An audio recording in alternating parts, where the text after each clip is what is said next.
right, so we are on lesson 105, which is factoring by grouping. Okay? Oftentimes in life, we must group things in order to organize them, in order to figure out where they go. And this lesson is the same. So we have xya minus 4a plus xyb minus 4b.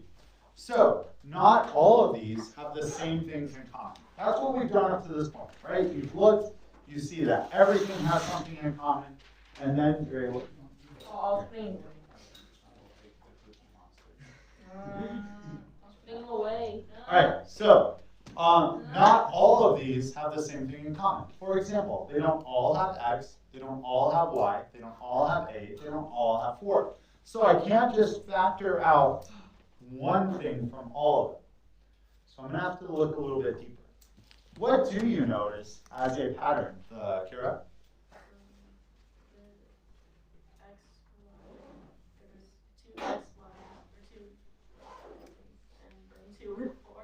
Okay, so these two kind of have x, y in them.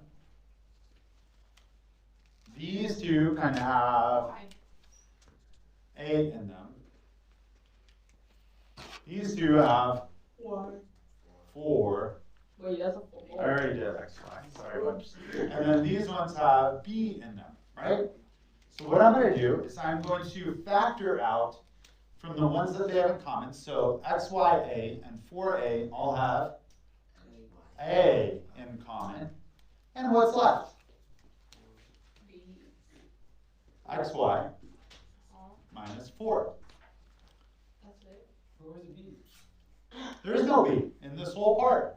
There's no b. Oh, in that X, part. y, a minus 4a. If I factor out the a, so I have a times parentheses, x, y minus 4. This is the same as that. That's fine. What about from this second one? What can I factor out? What do these two have in common? B. B. So if I take b out, I'll do it in the color coding fashion with the purple. No purple. Then I'm left with xy minus 4. Ooh. Yay. You guys see that? How convenient. Both terms now, because I have a times xy minus 4 plus b times x minus 4, have xy minus 4 in them. So I can factor out xy minus 4. I'm left with a plus b. This is called factoring by grouping. Now, if you don't believe that it works, you can distribute these back out, and you'll see that you get what we started with. However, this is just a little bit trickier because it's not so obvious at the beginning. Oh, wow. Okay. There is no C in this problem. But there will be in this one, you see. Well, that's the answer. That's it. I see. Remember, factoring, you just get parentheses. You have more parentheses and stuff in parentheses. Let's try this one. AC plus 2AD plus 2BC minus 4BD. Let's underline the things that they have in common. So, the first two have what in common? A. The second two have what in common? B. 2B. I'll underline half of the 4, so we get a 2. So, I'm now going to factor out 2B from the second two, and I'll factor out A from the first one. Let's see if this problem beautifully works out like our last one did. So if I take A out of AC, what am I left with, Riley?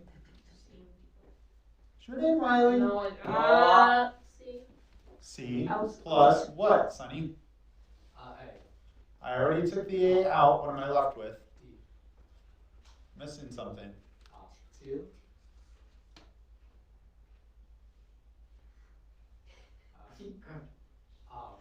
280. I already took that A out. C. No, that's D. 2D. Okay. Now when I take 2B out, what am I left with, Evan? C minus 2D. Uh-oh. Which one of us? I wrote it wrong. That's fine. Okay. So we'll change that to a plus. So now I have A times C plus 2D plus 2B times C plus 2D. What can I factor out from both of those? C The plus 2D. Ocampo. D2D. C plus 2D. The whole thing. C plus 2. So this becomes C plus 2D times what, Stowe? Is your name Stowe? I feel like you're having an identity crisis. I didn't see anything. I What's was, left? Come on, we have to be diligent with our time, guys. 2BA. wait a minute. No, A plus 2BA. A plus 2B. Yeah. 2D. So you just, much like your refrigerator, after you've had a big meal, you take the leftovers and you put them there. Simple. Alright, so that is the factoring by grouping. Your classwork, not homework, because I'm not assigning Yay. homework. Your classwork is problems 1 through 15 are from set 105. Sweet. Thank you.